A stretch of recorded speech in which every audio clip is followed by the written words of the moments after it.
Welcome to the Great Detectives of Old Time Radio. From Boise, Idaho, this is your host, Adam Graham. If you have a comment, email it to me, box13@greatdetectives.net. Follow us on Twitter at Radio Detectives and check us out on Instagram, instagram.com/greatdetectives. I do want to encourage you to check out our other podcasts. Today I'm highlighting the amazing world of radio at amazing.greatdetectives.net. This is a podcast series with a lot of different programs and special series. We have holiday specials, but we've also done things like the Summer of Humphrey Bogart, the Summer of Angela Lansbury, and Top Secret, which were chosen by my listeners, as well as tributes to recently departed actors like Dean Stockwell and Larry Storch, and spring miniseries that I've done, including The Whistler, The Lost Episodes, and old-time radio plays about Alexander Hamilton. We'll have a new spring series that's going to be starting on February 22nd, but you can get caught up on all of our radio goodness over at amazing.greatdetectives.net, and you can find all the different podcasts we do linked right at the top of greatdetectives.net. And now we're going to get into Michael Piper, Private Detective. And this was an interesting series that presented a mystery for me to solve. It aired for 4 brief months between October 1941 and February 1942 over the Blue Network and was sponsored by Canada Dry. And here was the mystery that I was presented. The series featured some memorable voices, including John Gibson as Doc, but who was the star of this series? No one seemed to know. Indeed, John Dunning, in his Encyclopedia of Old Time Radio, listed the star's identity as unknown. I dug into it further. I found that the series began as Michael and Kitty, and using that, I was able to search newspapers.com and found that Michael and Kitty was announced as starring Santos Ortega. Ortega was a mainstay of the New York radio acting community. Played a lot of supporting roles in the programs we've played, and he's also had a couple starring roles. He was one of 2 actors to play Nero Wolfe in the World War II Nero Wolfe series, and he also starred in Roger Kilgore, Public Defender, a series we played back in 2020. So with that mystery solved, we're going to bring you the last episode of Michael Piper, Private Detective. The original air date, February 6, 1942, and the title is The Erie Basin Murder.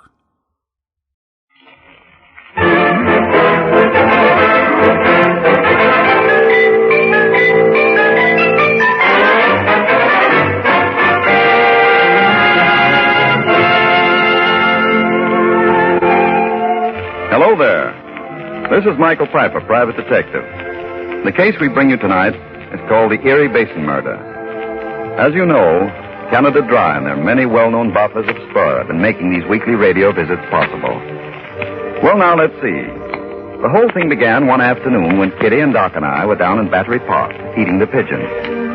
Kitty noticed the sign on the door of the harbor master's office, announcing a public auction of unclaimed effects of sailors. Kitty said she'd like to drop in for a few minutes. So, we went in, leaving Doc parked outside in the cab. Apparently, the auction had been underway for quite some time. I got 50 cents. Do I hear 75? Do I hear 75? 75. All right, I got 75 cents bid on this pair of fur-lined gloves.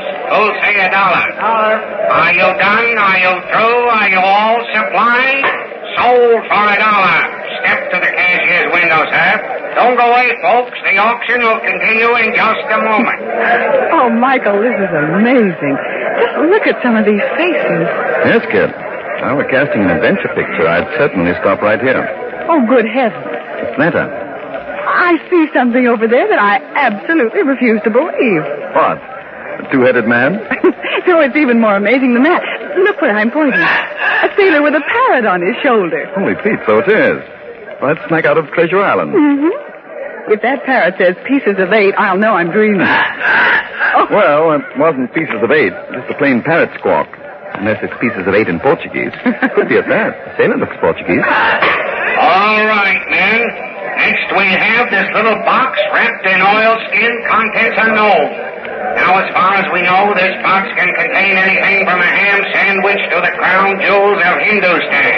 Who'll start? $1, $2, $2.50. Say, that's wonderful. 3 men ready to take a chance. I heard $2.50. Who'll say 3? $3.50. $4. Well. Michael, our Portuguese sailor's bidding on the box. Seems he has some competition from that Swede and the fellow with the scar on his Bidding face. against each other. I've got 4. Who'll say 5? 5, 6, $6.50. 7, 8, 9, 10. $10. Let me have that box. No, it's the casi va a ser mío, no ves? Well, just a minute, mister. This is an auction. Don't get sore just because 2 others are bidding against you. $10 is all I got. Let me have it for 10. $11. Sorry, mister. The gent with a parrot bids 11.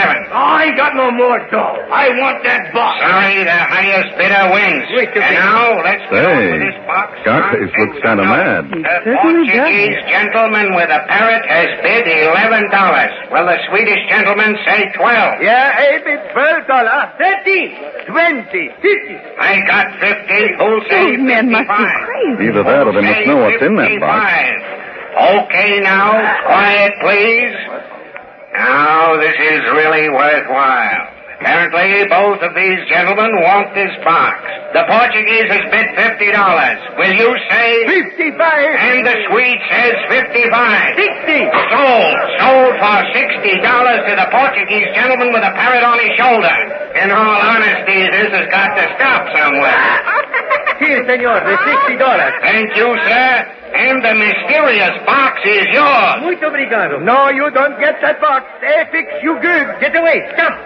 Dígame que porte de Michael, the Swede has a knife. Oh, take that parrot away. The parrot is scratching my face. You will try to knife me, eh? That is my knife. Give me back my knife. You want back the knife, eh? All right. Here's the knife. Take it. He stabbed the Swede. You men, stand back. Step aside. Portuguese knife. Auctioneer, call an ambulance. Michael, the Portuguese is running away. Here, you come back. Somebody stop that man. Come on, Kip, we've got to catch that fellow. All right. Somebody call the police. I don't see him, Michael. Neither do I. He's gone. Doc! Now, where the devil is Doc? I don't see the taxi anywhere. Confound that Doc. I told him to wait here till we came out.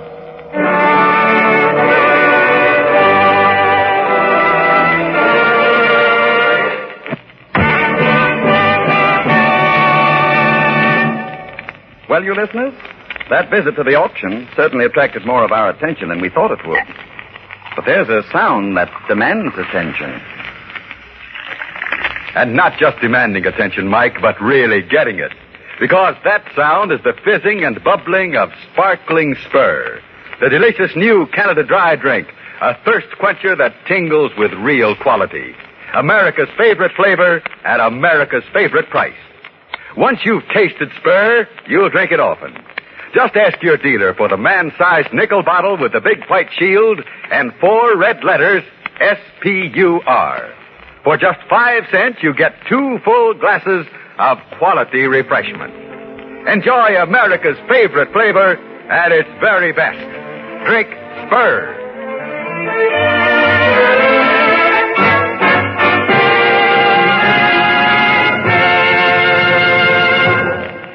Back now to our story, the Erie Basin murder.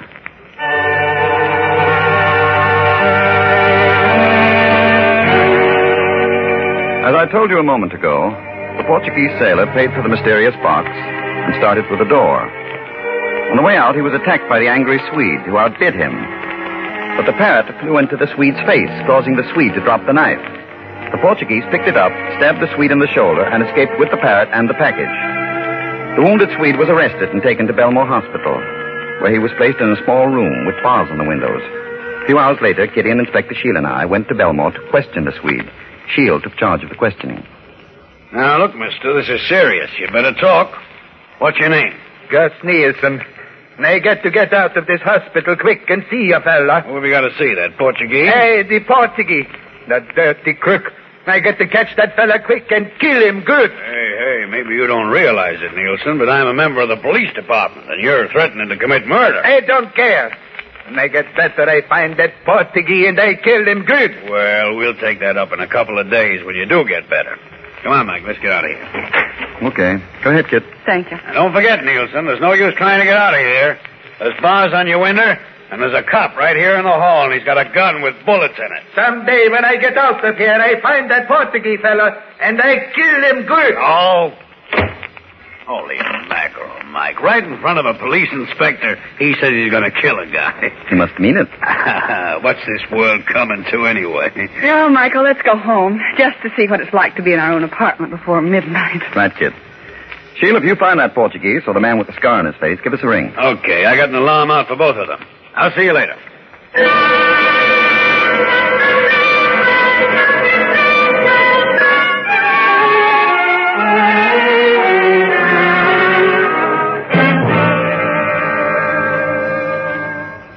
Well, Kitty, it's obvious that the three bidders for that box knew what it contained. I'll never draw a contented breath, Michael, till I know. Good Lord. We were going to bed, and we've been sitting here gabbing for 3 solid hours.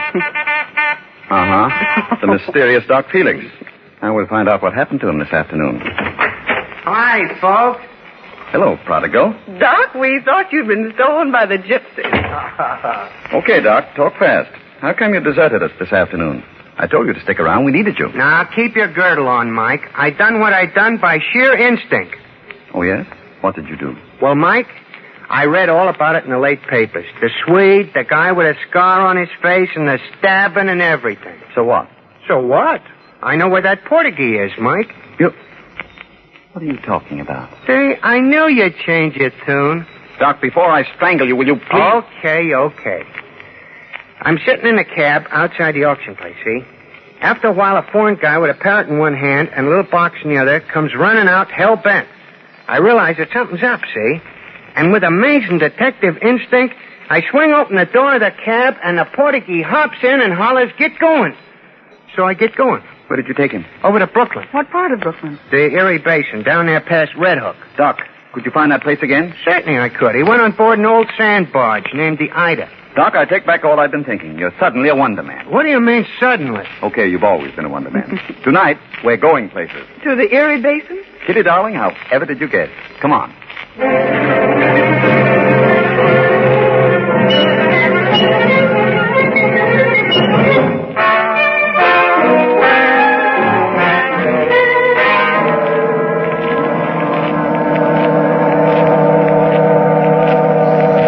There's the Ida. That barge right down at the end of the wharf. Keep your voice down, Doc. Got your light handy? Yep. Right here. Gun? Yeah. Got yours? Yeah. Michael, there isn't even a glimmer of light aboard that barge. No, but we'd better look anyway. Well, if that Portuguese is down there... What's that? The parrot. Guy running this way. Flash your light on. Okay. Stand where you are.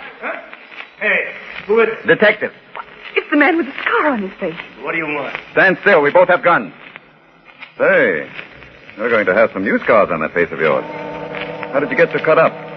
There was a parrot on that barge. It flew at me and clawed me all up. Oh, that's awful. Did you get the box? Huh? What box? The one you were bidding on this afternoon. I don't know what you mean. Where's the Portuguese?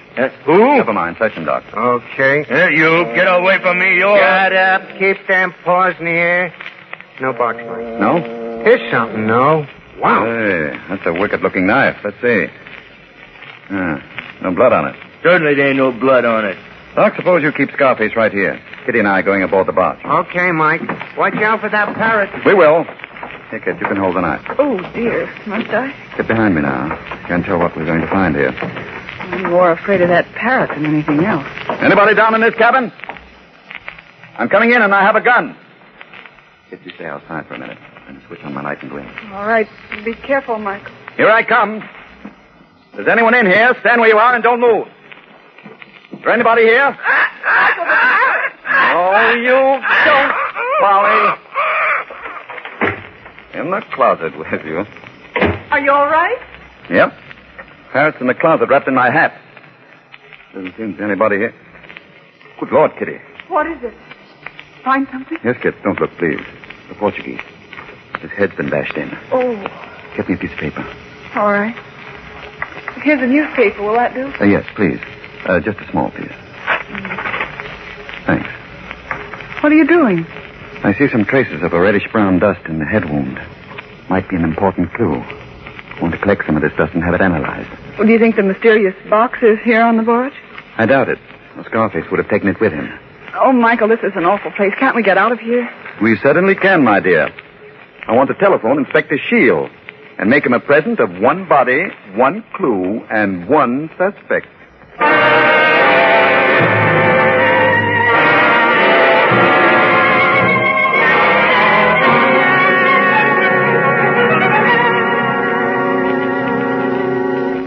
Well, Inspector, has Scarface cracked yet? No, Mike, not a peep. I've been grilling him for 2 solid hours, ever since we brought him here to headquarters. Looks to me like so far that parrot's the only one that squawked. Well, Fred Allen, are you done? Yes, sir. Oh, Inspector Shield, we've had that red dust analyzed. Oh, yeah, and? Common ordinary brick dust. Just what I thought. Our friend Scarface killed the Portuguese with a brick and then heaved it overboard. I'm going to take one more shot at Scarface. Come on in.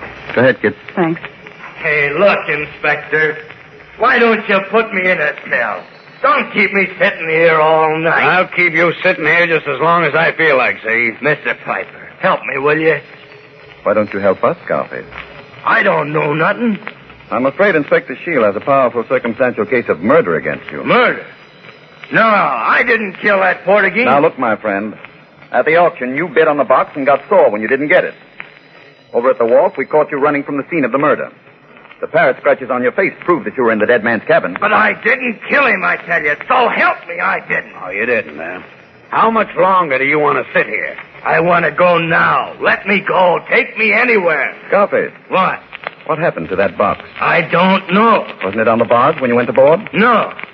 I couldn't find it. Then you were searching for it. Aha, now we're getting something. Yeah, I went there to get them. Got there, I found the Portuguese dead, and the box was gone. Look, if you tell us what was in that box, I'll lay off you for a while. Honest? Honest.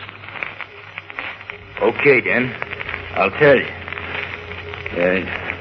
That box was full of uncut diamonds. Diamonds? Wow, where'd those diamonds come from? Rotterdam. Me and that Swede and the Portuguese and one other sailor was in Rotterdam when the Nazis bombed it. And you took advantage of the bombing to loot a diamond merchant, eh? Yeah. We drew lots to see who'd keep the diamonds and smuggle them into the United States. This other fellow, this fourth guy, he was elected. But during the raid, he was hurt. We all made the ship, all right, but a couple of days out, the fourth guy died. Was he buried at sea? Yeah. When they got to New York, they found the guy had no relatives. So all of his stuff was sold at that auction. On the way over, me and the Swede and the Portuguese had a fight. So you all went separately to the auction to bid against each other, eh? Yeah. But I lost most of my pay in the crap game, and all I had left was $10.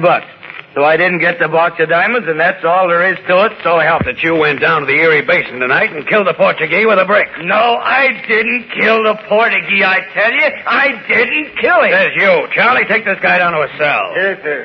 Come on, Purdy. I didn't kill him, Inspector. I tell you, I didn't kill him. Well, Mike, I guess that's that, huh? Inspector Shield, your case looks fairly watertight. Scarface certainly needs to go soon to get out of that. Inspector, I felicitate you. Yeah, what for, son? You get what you've always been calling an open and shut case. Yeah. After all these weeks of making mistakes. Yeah. What now, All right, listen, Doc, you... put the needle away. Gladly. Shield, I think it'd be a good idea if you and I went up to Belmore Hospital. Me too. I want to drop Doc off at the psychopathic ward. Now, wait a minute. Hold it, Yeah. Doc. Hold it, Doc. Pull your chest in. This is a small room. That guy, I'd like... Sure you would. Inspector, I want to go up to Belmore and look in on that Swede, Nielsen. Well, what for, Mike? We got all we want to know. We know what was in the box and who killed the Portuguese. The Swede can't tell us a thing. He was in a hospital bed when the murder took place. Sure, I know. However, to button up everything nicely, just humor my little whim and come up to Belmore, eh? Oh, okay, Mike. But holy Moses, I'm losing my beauty sleep. You're losing your what? Oh, come on.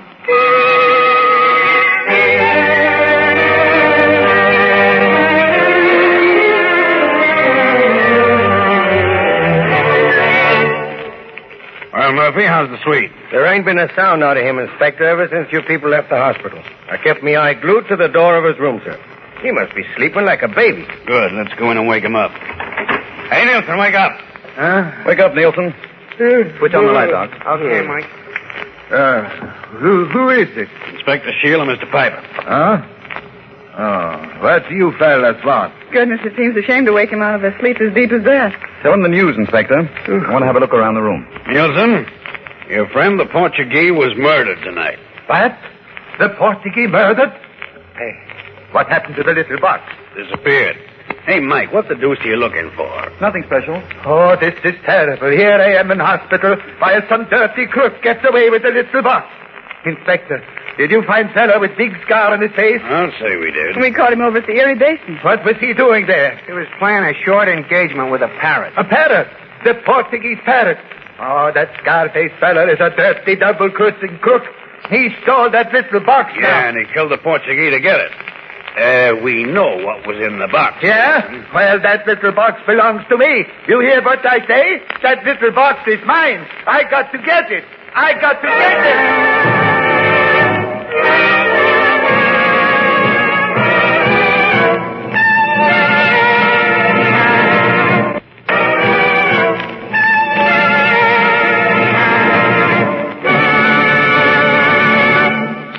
America's favorite flavors.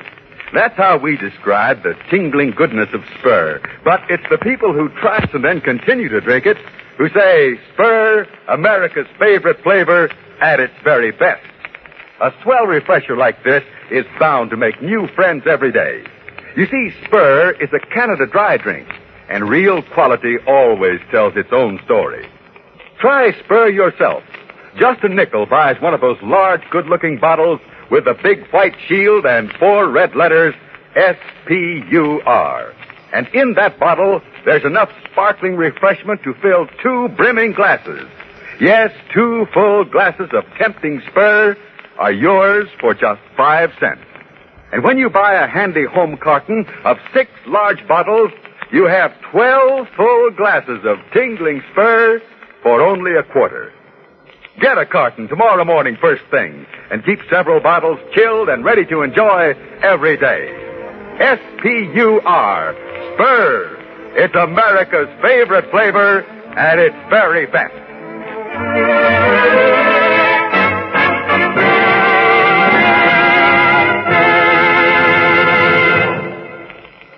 Back now to Michael Piper, private detective. It is just a few seconds later in Gus Nielsen's room at the Belmore Hospital.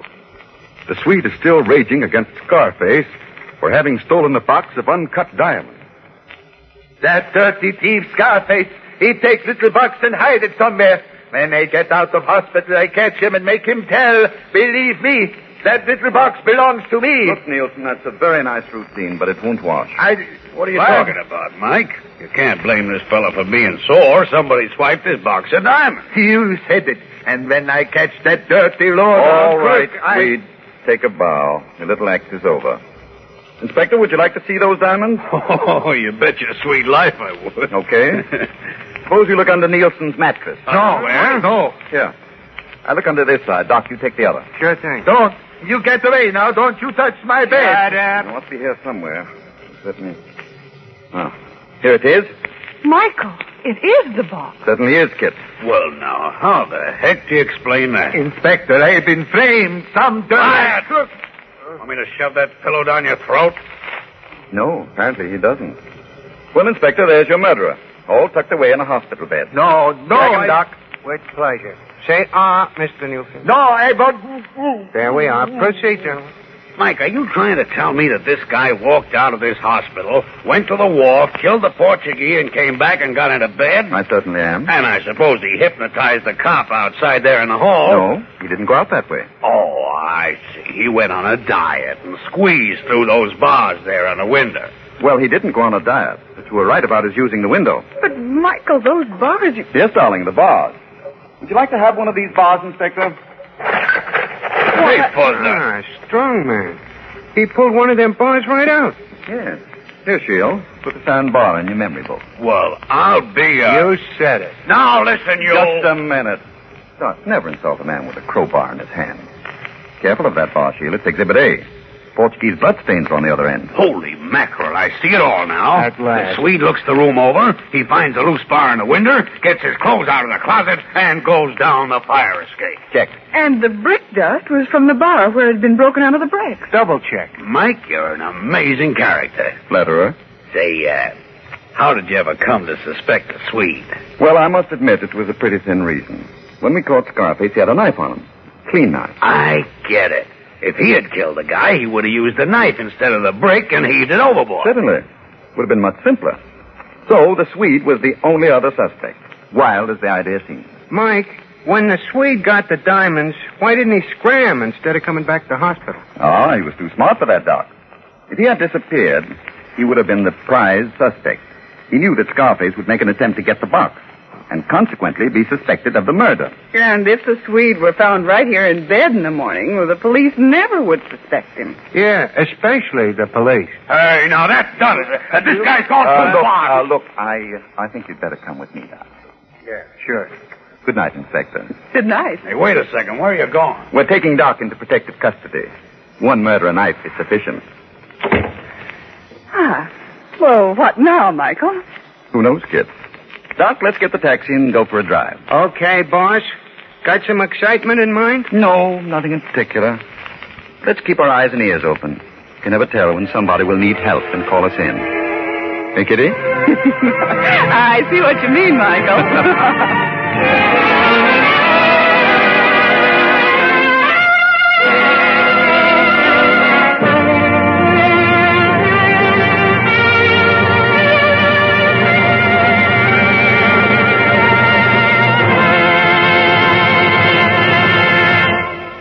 Well, so ends the Erie Basin murder case. And now, ladies and gentlemen, this is where I'd ordinarily tell you something about next week's story. But I'm sorry to say that tonight we've reached the end of the current case file. And for the time being, we're closing the book. Perhaps we'll be back on the air in the near future. I sincerely hope so. And so, on behalf of Canada Dry and the many well-known bottlers of Spur, Lynn Murray, Doc Felix, and myself, au revoir.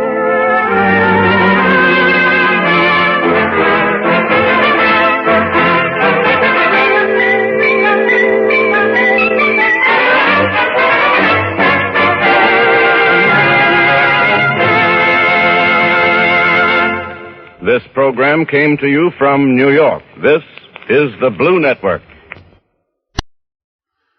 Welcome back. Well, an entertaining enough mystery with a lot of strange occurrences to keep you guessing, and I think that the solution is fair enough. Now, you may have missed it, but Michael Piper was actually married to Kitty. Fact didn't stand out to me on my first listen or when I was thinking about it many years later in anticipation of this episode. I think the husband-wife detective program can have some really fun aspects to it, but you've got to use it correctly and take full advantage of it. I think the Thin Man series and Mr. and Mrs. North, which we'll end up playing later, utilize the wife rather well and made her a really interesting character. I think the same was true to a lesser extent with the Abbotts and It's a Crime, Mr. Collins. But here, Kitty doesn't really stand out much. If you're going to have a detective married, it should actually be relevant. Although, to be fair, the series did rebrand itself as Michael Piper Detective, and Kitty may have been more involved in stories when the series was Michael and Kitty. Though I will say it was a fun series, John Gibson, always good. Nice to hear him, even if it's not as Ethelbert. Of the three very obscure series we've done in recent weeks, Sarah's Private Caper, Meet Miss Sherlock, and this, I think this was the one I enjoyed the most. And if I could wish for more episodes of any series to appear, I think it would be this one. But sadly, wishing doesn't make radio transcription disc appear. More the pity. We turn to listener comments and feedback, and Nancy emails in, "Hi Adam, Happy New Year to you and yours. I was really interested in the Meet Miss Sherlock and Hello Sucker episodes, and that was an app extra for those who listen to our app." Nancy writes, "I've been in the Chicago area for many years, and WBEZ is our local public radio station. I listened to Sandra Gear for years at lunchtime with her foreign news discussion program. One interesting tidbit was that it seemed every cab driver in the city listened also, and often called about learning English with her and how great it was to hear about home. It really shows what a reach someone can have. Thanks, keep up the great work." Well, thanks so much, and it's really remarkable that she was so remembered for this, because she started this program 7.5 years before she passed, and it was the last of several different careers that she had, many within the radio industry. But it made an impact, and by all accounts, she tried to be fair and honest and left a great legacy. Thanks so much for the email, Nancy. Now it's time to thank our Patreon supporter of the day. Thank you to Mr. Achilles, Patreon supporter since July 2020, currently supporting the show at the Shamus level of $4 or more per month. Thank you so much for your support, Mr. Achilles. And that will do it for today. A reminder, if you want to be sure to never miss an episode, I encourage you to follow the podcast using your favorite podcast software, including Apple Podcast, Overcast, or the Amazon Music app at amazon.com/OTR Detectives. And if you are enjoying this podcast, please rate and review it wherever you download your podcast from. Next Tuesday, we'll begin bringing you yours truly, Johnny Dollar. This time around, we will be doing the 5-part Bob Bailey serials with 2 parts on Tuesday and the remaining 3 parts of the story on Friday. But join us back here tomorrow for Dangerous Assignment, where she's apparently been living here in Tokyo for about 2 years. But last week was the first time any of us had spotted her here. She lives in a very swank apartment. Yeah, that'd be Marta, all Always right. has 2 or 3 guys on the string. Likewise. And according to my information, has been throwing plenty of dough around. Sounds like she hasn't changed a bit. Well, lately she's been hanging around the racetrack quite a little. Racetrack? Uh-huh. Hey, that might be a good place for me to bump into her. You know, accidental-like. Speaking of people who haven't changed a bit. Who, me? Well, you never can tell. I might pick up a long shot out there. Yeah, you might. But just one thing. What is it, McCloskey? Well, now, you know Marta better than I do, Steve. You know she can be about the most dangerous thing on wheels, so be careful. And just be sure if you do pick up a long shot, it's a horse, not a slug.